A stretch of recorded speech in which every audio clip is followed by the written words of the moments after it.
Olá, essa apresentação será sobre a poluição do ar causada pela indústria siderúrgica. O grupo 4 da disciplina de Poluição Atmosférica 2021.2 é composto por Clinton Braga, Iago Costa, Lorena Oyara e Mariane Ferreira. E aqui temos os tópicos que serão abordados na apresentação. Vamos iniciar falando sobre o que se trata a indústria siderúrgica, os seus processos e etapas, a importância dessa indústria no cenário mundial e nacional, os poluentes gerados por essa atividade, os impactos causados aos trabalhadores do setor e algumas possíveis mitigações. Bom, sobre a indústria siderúrgica. Se trata de um ramo da metalurgia que se dedica à fabricação e tratamento de aços e ferros fundidos. E existem duas maneiras para a produção do aço, que é pelas usinas integradas e usinas semi-integradas. A produção de aço das usinas integradas se dá a partir do uso do minério de ferro. Já as usinas semi-integradas utilizam a sucata de ferro e o aço para a produção do aço. E no Brasil, as usinas integradas representam mais de 80% da produção total do aço. Sobre os processos e etapas. A usina integrada apresenta três fases básicas para sua produção, que é a redução, o refino e a laminação. Já a usina semi-integrada não tem a etapa da redução, contendo as etapas de refino e laminação. Eu vou apresentar melhor essas etapas. Como já dito, as usinas integradas, a produção de aço é a partir de minério de ferro, que é transformado em ferro-gusa através de um agente redutor. Para a fabricação do ferro-gusa em seus altos fornos, as usinas integradas utilizam o coque, que é um tipo de combustível derivado do carvão mineral, como redutor, ou também pode ser usado o carvão vegetal. Esse processo se dá na fase de preparação da carga. Já na etapa de redução, em que ocorre a redução do óxido de ferro, o minério de ferro, até o ferro metálico, e esse processo se dá em altos fornos. Os materiais se transformam em ferro-gusa, escória e gás de alto forno. E uma observação é que o ferro-gusa é utilizado para a produção de aço e os seus coprodutos acabam sendo utilizados de outras maneiras.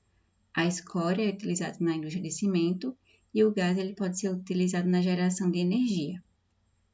As usinas semi-integradas não têm a etapa de redução.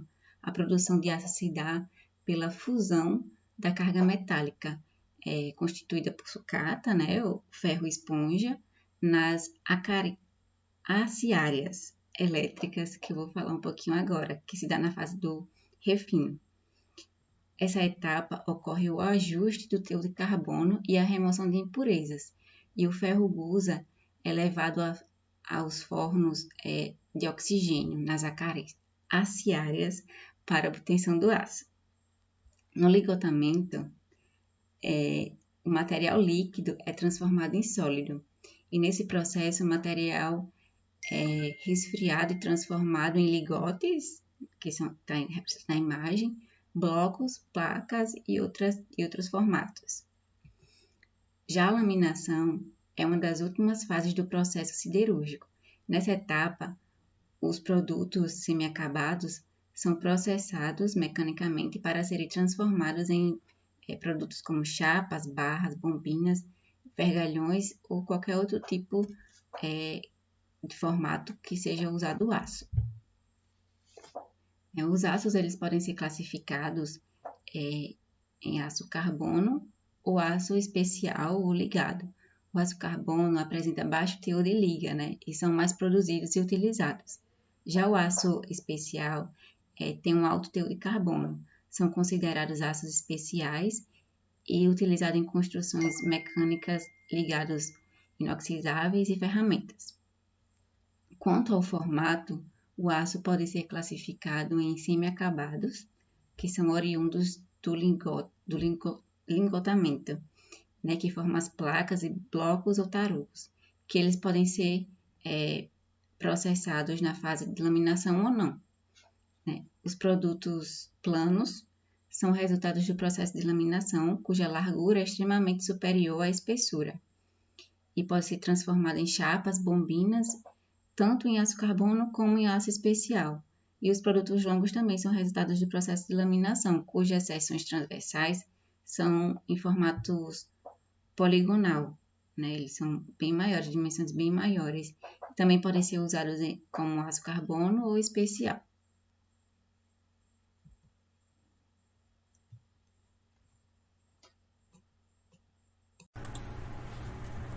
Então, eu vou falar para vocês sobre os poluentes, né, emitidos pela indústria siderúrgica.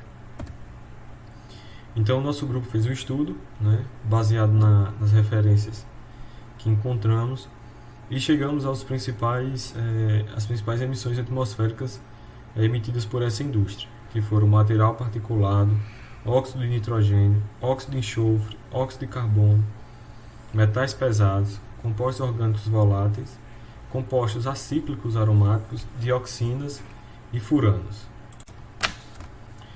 Então, a cada processo da indústria siderúrgica existe a liberação de algum poluente, né? Então, a gente trouxe aqui a tabela mostrando as diferentes etapas, né, do processo siderúrgico e suas principais emissões. Então, eu vou falar da coqueira, né, que é a principal, a primeira etapa do processo siderúrgico. E na coqueira acontece os processos começa no processo de estocagem de carvão. Nós vamos ter a entrada do carvão na câmara de combustão, nós vamos ter o apagamento do coque, né, e depois a sua remoção e a estocagem do produto final. A gente viu na etapa da coqueira que as principais emissões atmosféricas seriam o material particulado, o composto de enxofre e o composto nitrogenado. A gente viu também que o material particulado é o PM10, que é aquele material particulado que tem 10 micrômetros de tamanho e ele vai ocasionar, né, um problema no sistema respiratório, na parte do sistema superior do sistema respiratório. E além disso, a gente viu que no processo de coqueira, os gases que são emitidos nessa fase seria o CO2, o metano, o etileno, o O2, o hidrogênio, o nitrogênio e o gás carbônico. Já no processo de sinterização, que a sinterização não é nada mais, nada menos que ela vem com o objetivo de aglomerar as partículas, né, dentro da indústria siderúrgica para reduzir os finos dentro do alto forno. E a gente percebeu que as emissões atmosféricas emitidas durante essa etapa é o material particulado, o composto de enxofre e o nitrogenado.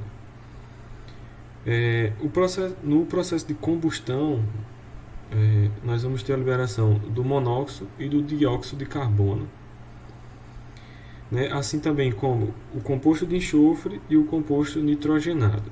Aí na sinterização também surge, né, o que nós vamos chamar das dioxinas e furanos, né, que eles vão ser provenientes da evaporação dos compostos de hidrocarbonetos aromáticos. Já na pelotização, que não é nada mais nada menos que a modificação do tipo de carga que vai ser introduzida no alto forno. Então, nesse processo de pelotização, nós vamos buscar um produto homogêneo tanto fisicamente como quimicamente. E lá no processo de pelotização vai existir a combustão dos finos de ferro. E lá vai ser liberado tanto monóxido como dióxido de carbono, como composto de enxofre, né, e composto nitrogenado e o material particulado. Já no alto forno, né, a gente percebeu que as emissões predominantes nessa etapa é o material particulado, o composto de enxofre, né, o composto nitrogenado e os óxidos de carbono. O processo de autoforno, lembrar que o autoforno é uma cuba, né, é um forno em formato de cuba que é refrigerado por água, e que a gente viu nas nossas pesquisas que a predominância da emissão atmosférica de poluentes são os materiais particulados e os dióxidos de carbono. E outra coisa, na questão do autoforno, dependendo do tipo de carvão que vai ser utilizado no autoforno, nós vamos ter a emissão de material particulado com composição diferente. Então, por exemplo, se eu usar o carvão vegetal, no meu material particulado eu vou encontrar a presença de fósforo. Se eu usar no meu autoforno o coque, já vai acusar o óxido de enxofre no meu material particulado. Mas assim, a predominância maior no autoforno, como eu já falei, vai ser os materiais particulados e os dióxidos de carbono. Já no processo de aciaria, que é a parte final do processo na indústria siderúrgica, que é a parte de refino, né, do material para se chegar a um ferro de boa qualidade, nós constatamos que as emissões produzidas nessa etapa são material particulado, óxido de carbono, gases e vapores e compostos nitrogenados. Então eu vou falar para vocês um pouco mais sobre os compostos orgânicos, né, que também é um tipo de emissão presente nas etapas do processo siderúrgico. Lembrar que ele é proveniente, né, o próprio nome já diz, de material orgânico, e ele é liberado principalmente pela queima desse material orgânico no processo de combustão. Essa emissão ela pode ser encontrada em várias etapas do processo siderúrgico, mas ela se concentra principalmente lá na sinterização e na coqueria, que eu já expliquei no slide passado. Né? Lembrar que o composto orgânico mais representativo é o benzeno, né? Ele é um composto que provoca, quando ele se apresenta em grande quantidade, ele provoca tonturas, ele provoca dor de cabeça, ele é tóxico e ele é cancerígeno. Lembrar que os compostos orgânicos também lá são formados por carbono e hidrogênio, né? O tipo de ligação vai ser ligação simples ou ligação ramificada, né? Que nós podemos ter aquela em forma de ciclo, que é o exemplo do benzeno, né? E o hidrocarboneto representa a grande parte dos materiais orgânicos. Já em relação às dioxinas e furanos, né? As dioxinas é um grupo formado por compostos químicos, né, que compartilham estruturas químicas e características biológicas, né, um mix aí. A principal dioxina, né, a mais perigosa, é a tetraclorodibenzo, né, que ela, quando presente em grande quantidade, ela consegue gerar uma série de danos, né, ao ser humano, entre eles diabetes, câncer, alterações hormonais, doenças cardiovasculares. E essa emissão, esse poluente, ele é encontrado também em várias fases do sistema siderúrgico. Ele está presente no autoforno, no conversor LD, no forno elétrico, na sinterização e na coqueira. E segundo o Ministério do Meio Ambiente, né, por ano, para vocês terem ideia, a sinterização libera 390,6 gramas, a coqueira 19,5, o autoforno 0,3 gramas. Então é um poluente que precisa ter cuidado, né? E por último, vou falar um pouco sobre o material particulado, né? E a gente tem que saber que à medida que o minério de ferro vai sofrendo mas um processo dentro da indústria siderúrgica, ele vai liberando materiais particulados. E quanto ao material particulado, ele pode ser classificado quanto ao formato, quanto ao tamanho e quanto à composição. Na indústria siderúrgica, o que predomina mais do material particulado quanto ao formato, quanto ao tamanho, é o PM10, né, que é aquele material particulado que a gente chama de fração torácica. Por quê? Porque, segundo as normas, depois de 2,5 micrômetros, o material particulado ele vai prejudicar a parte superior do sistema respiratório. E o material particulado PM10 apresenta um tamanho de 10 micrômetros. Então ele é muito prejudicial à parte superior do sistema respiratório. E o material particulado, como eu já falei, né, ele vai ser emitido em diferentes etapas da indústria siderúrgica, né, à medida que esse carvão, que o ferro vai sofrendo um processo de refinamento, nós vamos ter a liberação desse material particulado, que inclusive está presente em quase todas as etapas da indústria siderúrgica. Bom, eu vou começar falando um pouquinho sobre a importância da indústria siderúrgica, tanto em escala global quanto em escala nacional. Falando um pouquinho sobre a indústria siderúrgica no mundo, a pandemia do Covid-19, né, que se iniciou em 2020, ela afetou a produção das indústrias em todo o mundo por conta da queda significativa na demanda de diversos segmentos, como, por exemplo, a construção civil e a construção automotiva, que são segmentos que se utilizam do aço como matéria-prima. Porém, apesar dessa crise, a produção mundial no ano de 2020 foi de cerca de 1.877 milhões de toneladas de aço bruto. Existe também um artigo, o que se chama Global de Deloitte, que ele explora os potenciais impactos a longo prazo sobre a indústria siderúrgica, com alguns insights sobre potenciais, como a indústria ela pode responder de maneira rápida e efetiva essas mudanças sofridas. Uma desses insights seria a aceleração do processo de automação de algumas atividades essenciais para assim poder garantir a continuidade da produção de aço. E também se tem o fato de que o aço ele é um material muito versátil e ele é muito fácil, um potencial de reciclagem muito grande.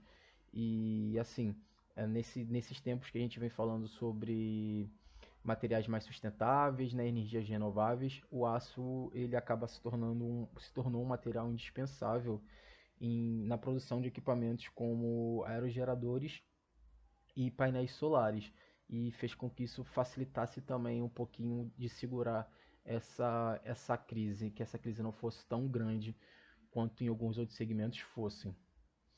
Falando um pouquinho da indústria siderúrgica no Brasil, o Parque Industrial Siderúrgico brasileiro ele é formado por 31 usinas, 15 dessas usinas são integradas e 16 semi-integradas. Essas usinas elas estão distribuídas da seguinte forma: o estado de Minas Gerais possui 9 dessas indústrias, é o estado com maior quantitativo de indústrias no seu território. São Paulo vem logo em seguida com 7 indústrias. Depois nós temos o Rio de Janeiro com 5 indústrias. Depois nós temos o Rio Grande do Sul, o Espírito Santo e o estado do Ceará com 2 indústrias cada um. E por último nós temos Pernambuco, Pará, Maranhão e Paraná com uma indústria em cada um de seus estados. Essas 31 indústrias elas são administradas por 12 grupos empresariais. A capacidade, né, desse parque industrial brasileiro é de uma produção de cerca de 51 milhões de toneladas de aço bruto por ano. É uma grande quantidade, né, podemos ver.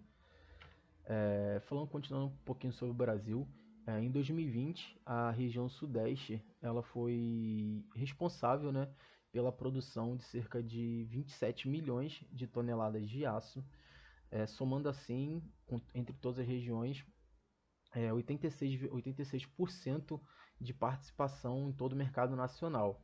Minas Gerais, consequentemente, por ser o estado com maior quantitativo de indústria em seu território, ele teve uma produção de 31,2% de todo o mercado nacional.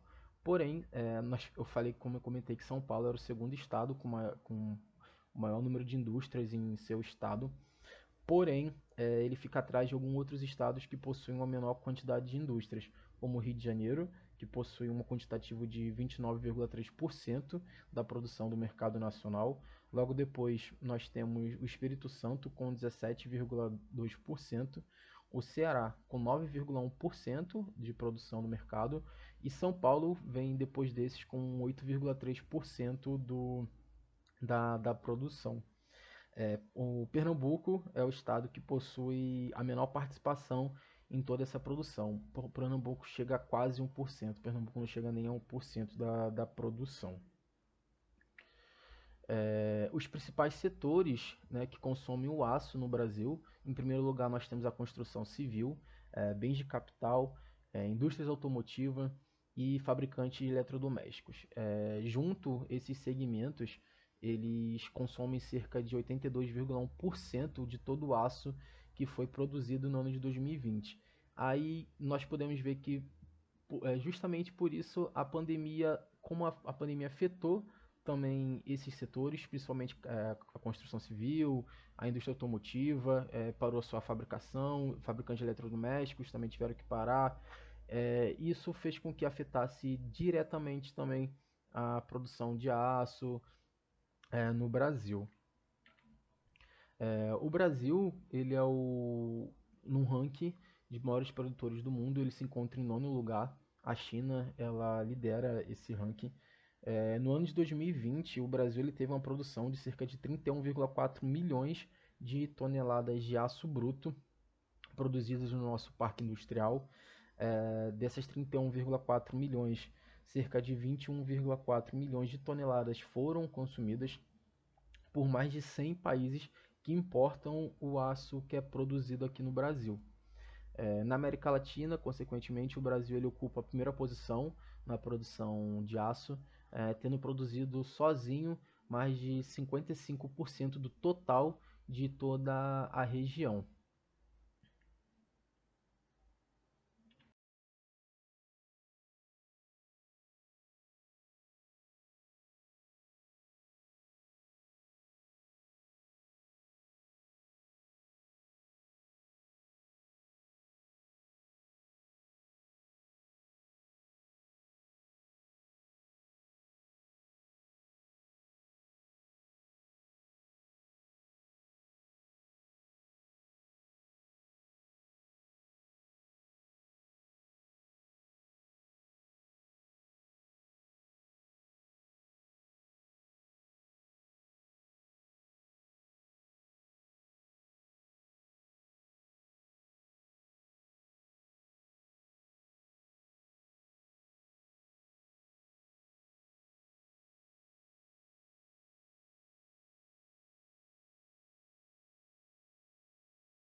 Sobre as mitigações.